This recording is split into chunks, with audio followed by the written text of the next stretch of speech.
Welcome into the Starcastic Remarks Studios. My name is Ryan. This is Starcastic Remarks, and this is the after game review for game number 55 against the Nashville Predators. The Stars lose tonight by a final score of 2-1. We're going to get into it in just a second. But first, we want to say thank you to DraftKings Sportsbook for being our sponsor. Please go and use the promo code THPN the next time you go and use the app for a special little offer from them. And tonight, I'm just going to go ahead and just go straight into it, bring Chris in. Really weird game, kind of an awkward game. What are your initial thoughts from tonight's game?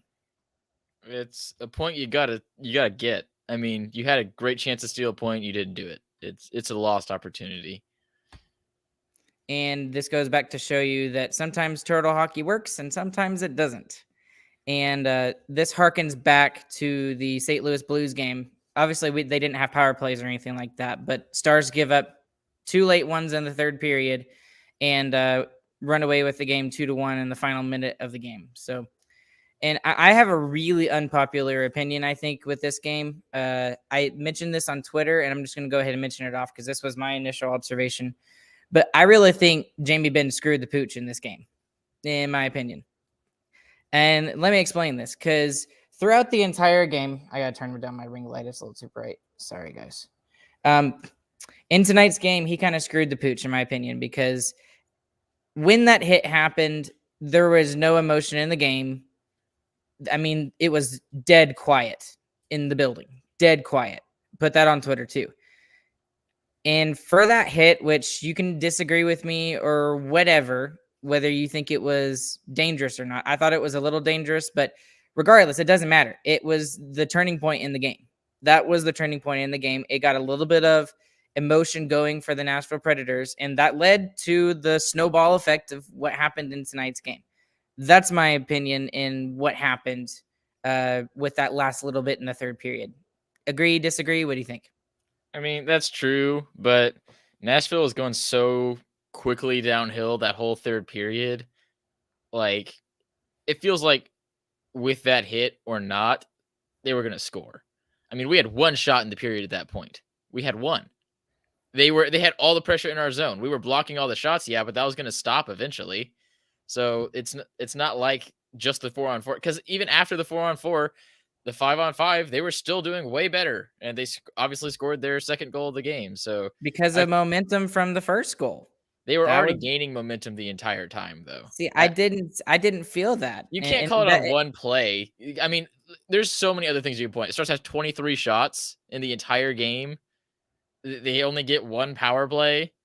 Like, there's so many other things you can point at than Ben trying to get some life into his team. We had one shot at that point. We weren't going to win the period with one shot. They were going to score. Here's my thought. Yes, I agree with you. I don't think that I can only blame it on Jamie Benn. Okay? I'll agree with you on that. But the way that I saw in the third period, I hated it. I hated the way they were playing, and they were turtling, and they got one lucky bounce, one lucky goal that happened to go in between the Nashville Predators' legs, and it literally looked like it went off his you know what, and went straight into the net. And that's how it went in. But he didn't need to do that. He didn't need to do that. I think he did. I disagree with you, because the way, and maybe we felt differently, and you can tell me if how you felt in the third period.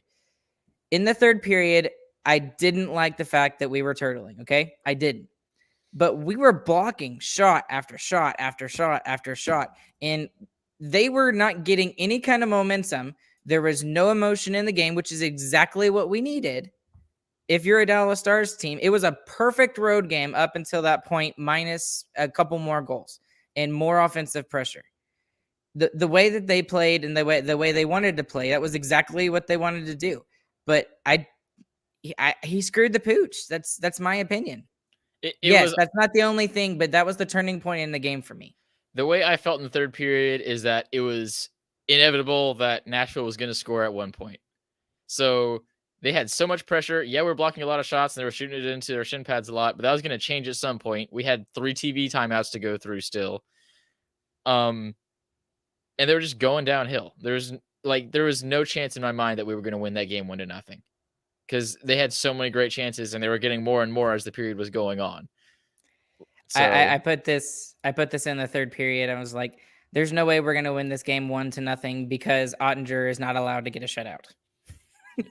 exactly. It seems like every single time it looks like he's going to get a shutout.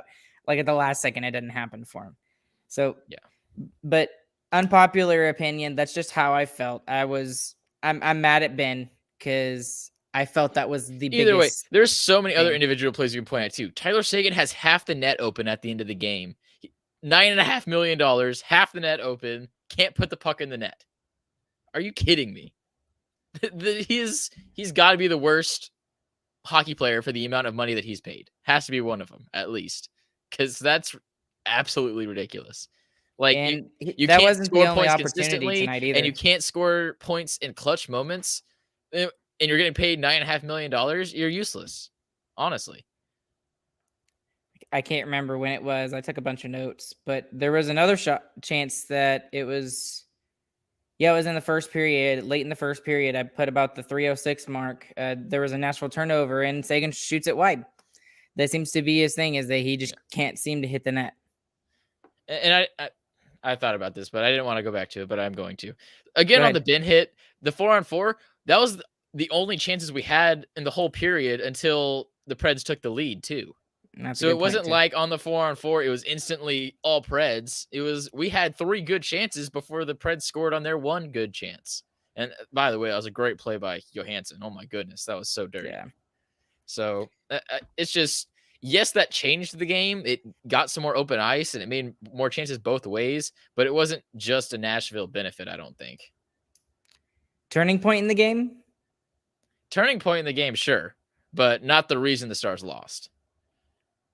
And I don't think I said that, did I? I don't think that it was that I said that's the reason why the Stars lost. You said he screwed the pooch. But I don't know what the heck that it means. led to a lot of opportunities for the Nashville Predators, and after that, for the Stars on the 4-on-4, honestly.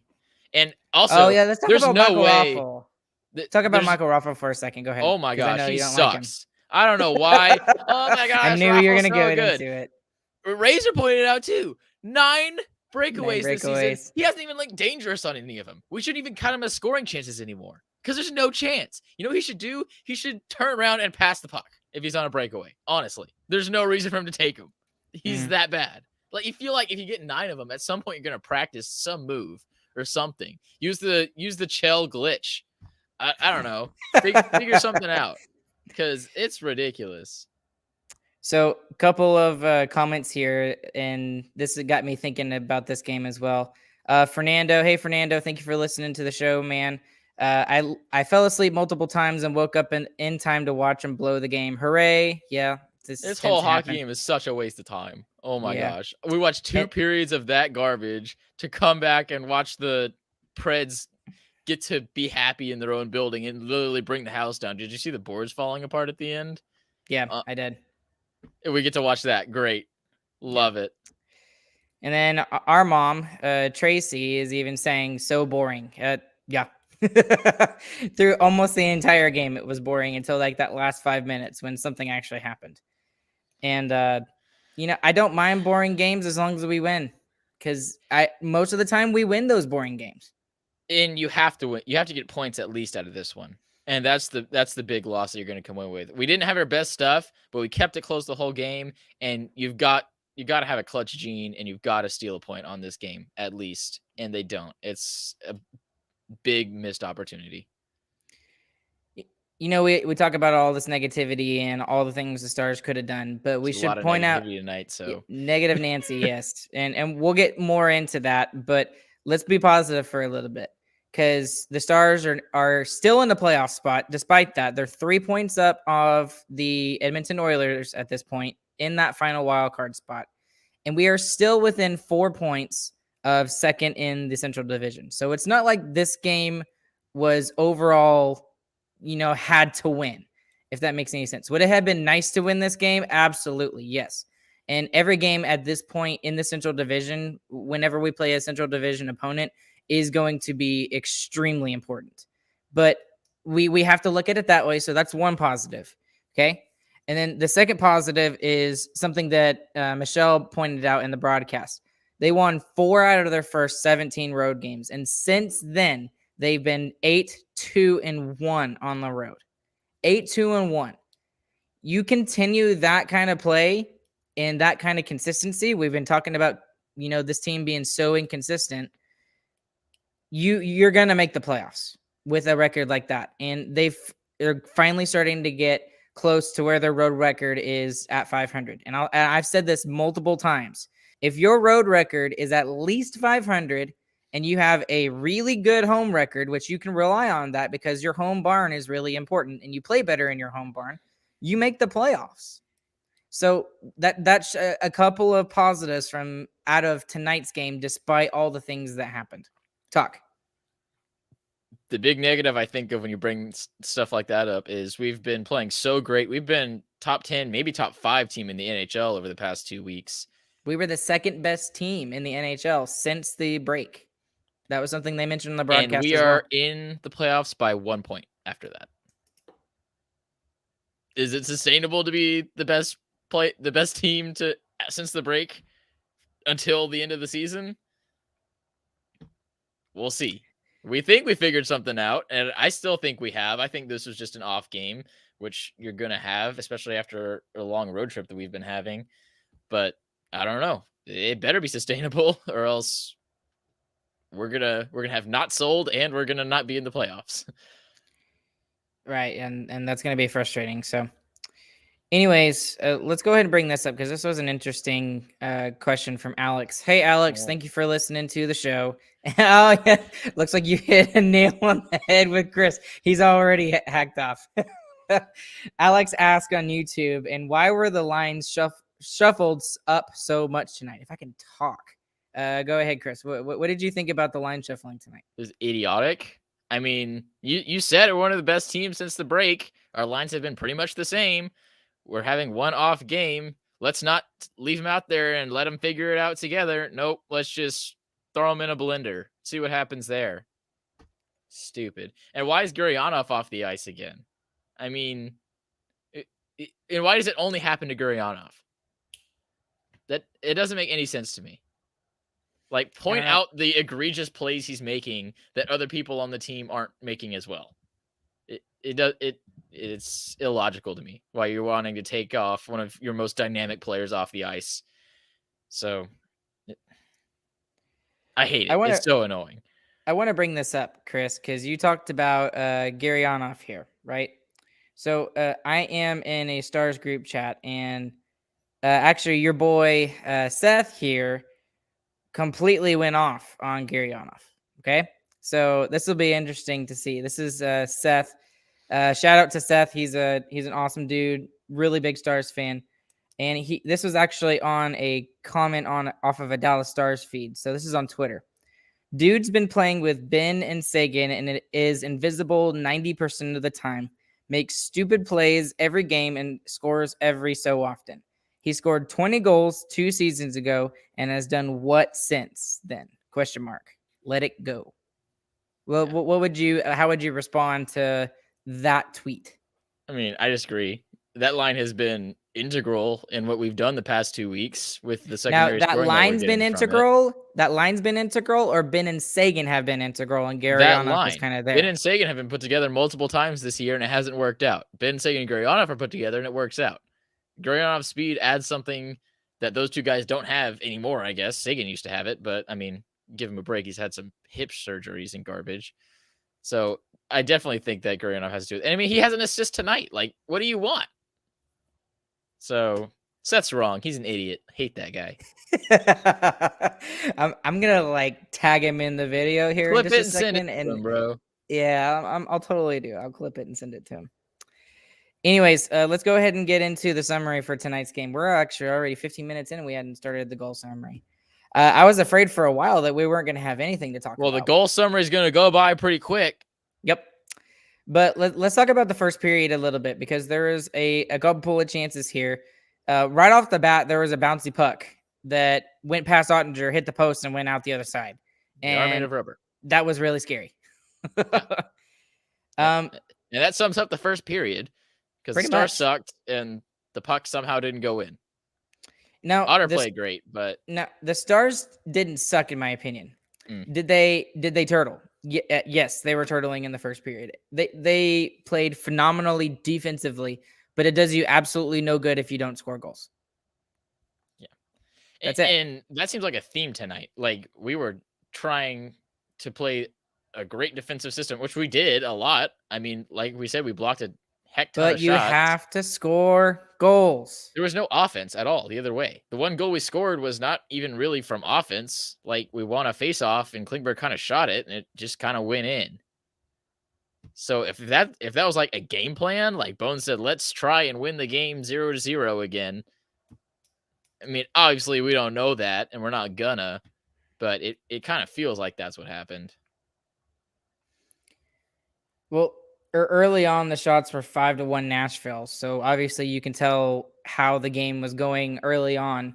It with the fact that the Nashville Predators were up 5-1 in shots. There were a couple players in the first period who had opportunities. Hintz had an opportunity, but it didn't get past Saros tonight. Sagan, we already mentioned, kind of shot wide. And then Nashville just consistently had some rush chances. And then also some, long predetermined play in the defensive zone. And I mean, yeah, a lot of it was on the perimeter on the outside, but I mean, pressure is better than no pressure, which is what the Stars were not doing tonight. And when it was pretty much a full 18 minutes in our defensive zone, yeah, they're going to score. Like, it's ridiculous. We had the 3 chances on the 4-on-4, and then we had a pretty decent 6-on-5 actually by the Stars. And that was it for offense. So, yeah, I wrote this down too in the first period, but Suter gets booed by Nashville fans. It's almost like they forgot that they have to boo him every time he touches the puck. But power play tonight. What did you think of the power play at the end of the first period? Whatever. Not really anything. Non-existent, honestly, for me. There was nothing that you could kind of take out of that. And they weren't getting any kind of decent shots off at all. And I know Saros is a good goaltender, but you got to make him work at least a little bit. That's the other thing. It felt like we were passing a ton, like way too much. And obviously, since we only had 23 shots, so. Well, and we only had like 14 at one point in the, I think it was like halfway through the third period. Halfway through the third period, we had like 14, yeah. We finished the third with more shots on goal than the Predators, even though they were trailing more often. Yeah, I don't know how that happened, but whatever. I mean, again, anything in the second period that you really want to specifically mention? Literally nothing happened in that period. They just skated back and forth. Like, I can't remember a scoring chance. Oh, I should mention this because this was a really good play by Lindell. This was in the first period. Luke Cunnin had a wide open net, and Lindell made a save, which, Ottinger was not in position for whatsoever. And, if that had happened at that point, I think this game would have been a lot worse. But good play by Lindell there. And it was actually a really bad turnover by Pavelski, believe it or not, which is what started the whole thing. Because I think Pavelski tried to pass it towards the front of the net, and it actually went through Lindell's legs. And Luke Cunnin was right there, took the puck, and looked like he was going to get the first goal of the game, but it didn't happen thanks to Esa Lindell. So, but anyway, getting into the third period, I really didn't have much in the third period either. But early on in the third period, it would actually be a Stars goal to get this started, believe it or not, from Klingberg. And it was from, I can't remember. It was from Lindell and Gurianov. And like I said, this was not a real goal.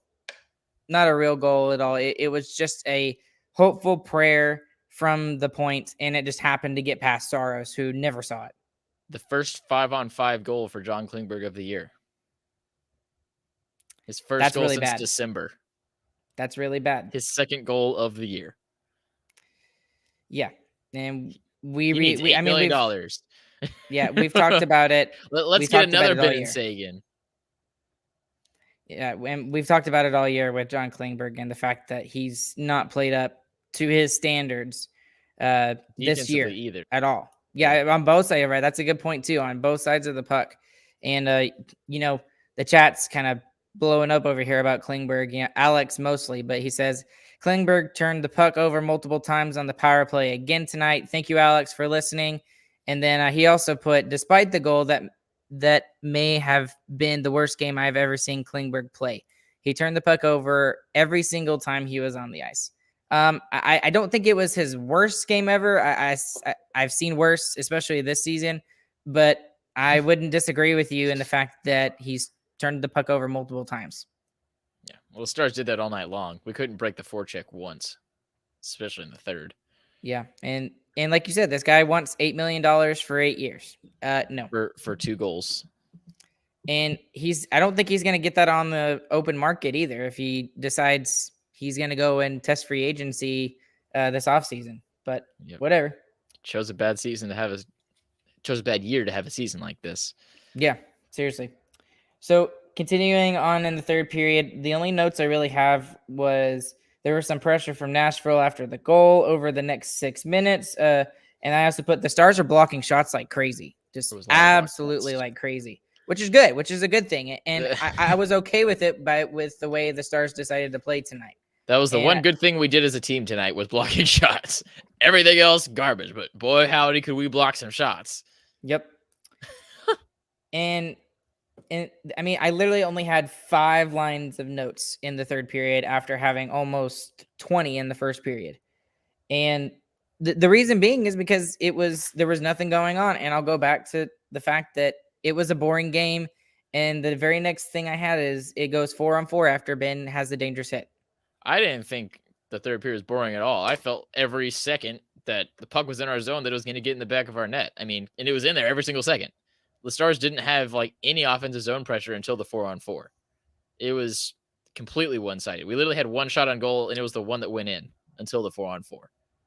And like, you're going to get scored on for that. And if you're not, then your goaltender's like the best ever in the world, which I guess you can try and rely on.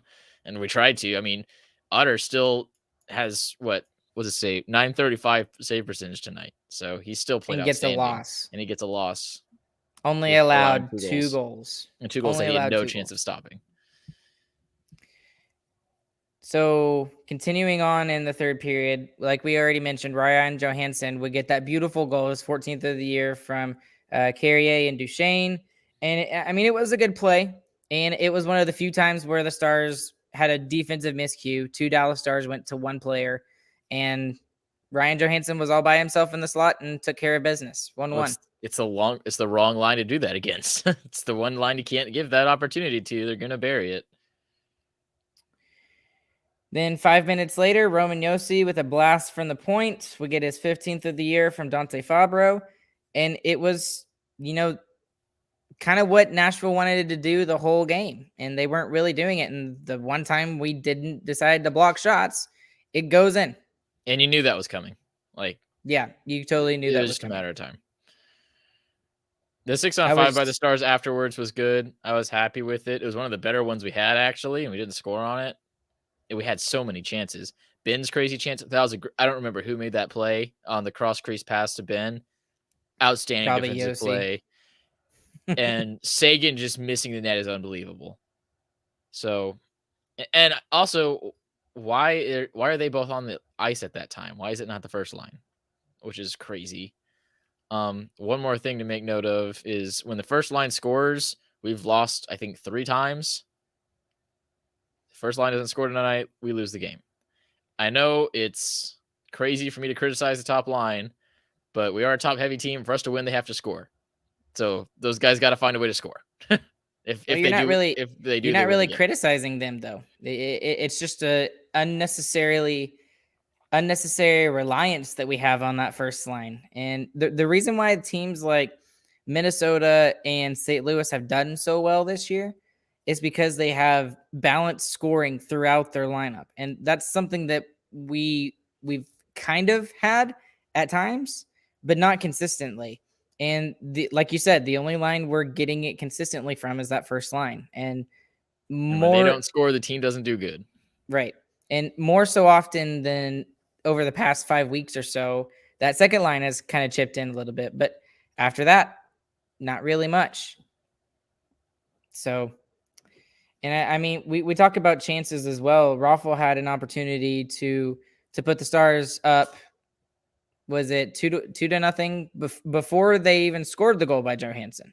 So he had an opportunity to put the game out of reach for the Nashville Predators, but he didn't take advantage of it. And I mean, you have to lift the puck. It doesn't matter if you're on your backhand or your forehand. You got to get some elevation on it in order to score. Get And it some was just Viagra. straight into the pad. Oh my gosh. you contemplated it, even like saying that joke, didn't you? Yeah. And you're like, screw it, I'm gonna do it anyways. Yeah. No one's listening anyway. This game's awful. Well, so like we said, the game would end 2-1 in favor of the Nashville Predators. And like you said, Chris, this one stings mostly just because we had the lead and then we blew it with less than 5 minutes to go. And to a team that was below us in the standings, and we had the opportunity to, really get into the top. We could have been third in the Central tonight, but that did not happen. And it's just a little frustrating. But again, I think the biggest thing you have to look at is the fact that the Stars are 8-2-1 on the road in their last 11 games. And that's what I was going to get into too. And right. And I mean, we're allowed to criticize the team because I mean, we're fans. We pay money to watch them and stuff like this. But you if you're going to criticize the team, you also have to give them props from when they do good things. And a lot of the time, especially the Dallas Stars fan base, and maybe just the Dallas in general fan base, we don't really, what's the word I'm thinking of? Celebrate when good things are happening. We just remember the negative Nancy's of what's going on, and that's it. So, but I mean, that's my biggest takeaway, other than Jamie Benn, who I think kind of screwed the pooch in this game. You have to look at the fact that, yes, the Stars lost this game. Yes, they probably should have won this game. But we're still in a very successful spot right now, and we have our own destiny. We have control of our own destiny at this point when it comes to the playoffs. The Stars have been one of the best teams in the league over the past 2 weeks. We got one bad game, and we still almost win it. That's a good way to look at it, too. We've got a 3-day break, and then we go on an East Coast swing, and there's tough teams. I mean, we've got New York Rangers. We got Toronto are the next 2 games. A good amount of breaks between those. But once Toronto starts, we got game, day off, game, day off, game, day off until April against some pretty tough teams. We have Montreal after that too, who's been playing better as of recently. Washington, they've won like 8 of 9, I think. Exactly. So that's not a gimme, right? Exactly. For the Stars, it's a terrible time for them to be doing well. Washington's scrapping for a playoff spot. Edmonton, they're not in our division, but that's a 4-point game for the wild card spot. Carolina, Vancouver's is scrapping for a wild card spot too. Anaheim's scrapping for a wild card spot. It's going to be some tough games coming up in April. And these guys are also going to be looking at trade deadline. I mean, if Nil is what we hope he is, and he's either going to buy into this team or is going to completely sell it out. If we go on a bad losing streak here, we could go from, hey, maybe we can get the second spot in the Central Division to selling everything super fast. Not even just missing the playoffs, selling everything and starting over. And that could happen in the next week. So if we lose the next 4 games, and these are teams, we can lose these next 4 games easily. We could do it. And if you do that, who knows what happens? So going forward, what do you think is going to happen? I think the Stars are going to play good, and they're going to win at least 2 of these next 4. So I don't think it's really going to be an issue. The Stars are still playing well. It's one bad game after 2 weeks of great hockey. They're going to be fine. I still think they're going to make the playoffs. I think it's going to be in a wild card spot because it's just so tight in the Central. I don't know if we can break through it, but I think we figured something out. We're going to be a good hockey team. This was a miscue. We'll get it corrected. The other thing we should mention about these teams that are chasing us below the playoff line right now is that every team other than San Jose, we have at least one game in hand on, right? and San Jose has 55 points. We have 67. So there's not really a chance for them to catch us. Edmonton's got one. We have one game in hand over Edmonton, 3 over Anaheim, 1 over Vancouver, 1 over Winnipeg. So, Doesn't matter again, if the game in hand isn't a win, though. That was gonna be my next point. So you kind of read my mind there too. So, anyways, what else we gotta talk about tonight before we close it out? Game sucked. I don't like wasting my time boring. And watching us lose and watching Nashville fans be happy. That's what I hate more than anything. I hate losing, but I really hate Nashville fans being happy. Yeah, I want them to be sad all the time. Nobody likes Trashville. One thing I should mention as well is the fact that for the third game in a row, the Stars are without their best defenseman, so Miro Heiskanen. And in those 3 games, we went 2-1. So again, that's another positive you can kind of take out of this, because he's a monster when it comes to minutes and playing 27 plus. It seems like every night Miro Heiskanen does. So hopefully he gets over whatever he's got. And we pray get that him he back. didn't spread it to any teammates too, because we don't need another round of sickness. Yeah, I don't think he did. I really don't think he did, because I think we would have seen that by now, because he's been sick for almost a week now, I think. 3 games. So hopefully he's okay. I do want to say a quick shout out to Phil Kessel. He played 1 shift in his game tonight in Arizona, just so he could keep his Ironman streak alive, and then went home, and he's going to be there for the birth of his baby girl. So awesome there.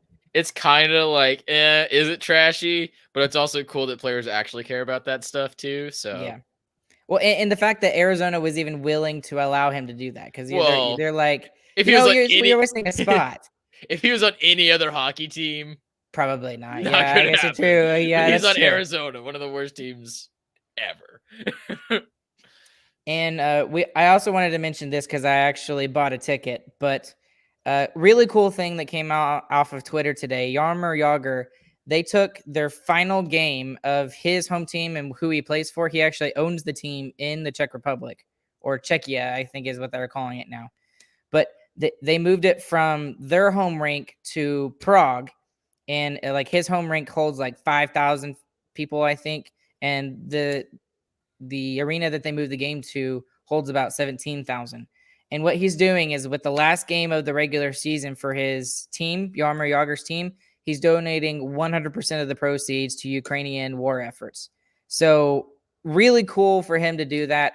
I actually just saw during the game that the NHL donated $68,000 to Jaromir Jagr's efforts. So good for them to do that.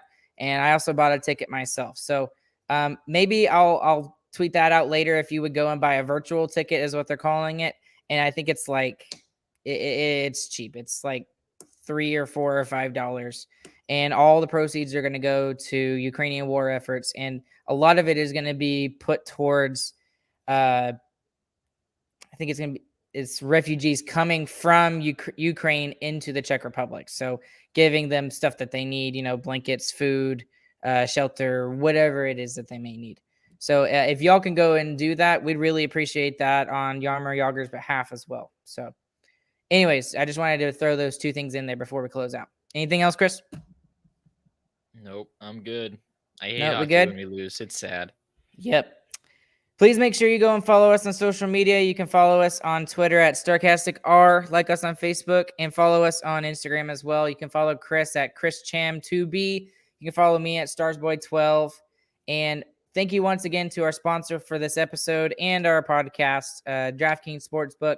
Please go and use the promo code THBN the next time you go and use the app. Along with Chris, my name is Ryan. This has been the after game review for Game 55. We'll be back with you guys in about 3 days. We're looking forward to it, and we will catch you guys on the flip side. Have a good evening, morning, whenever you're listening to this.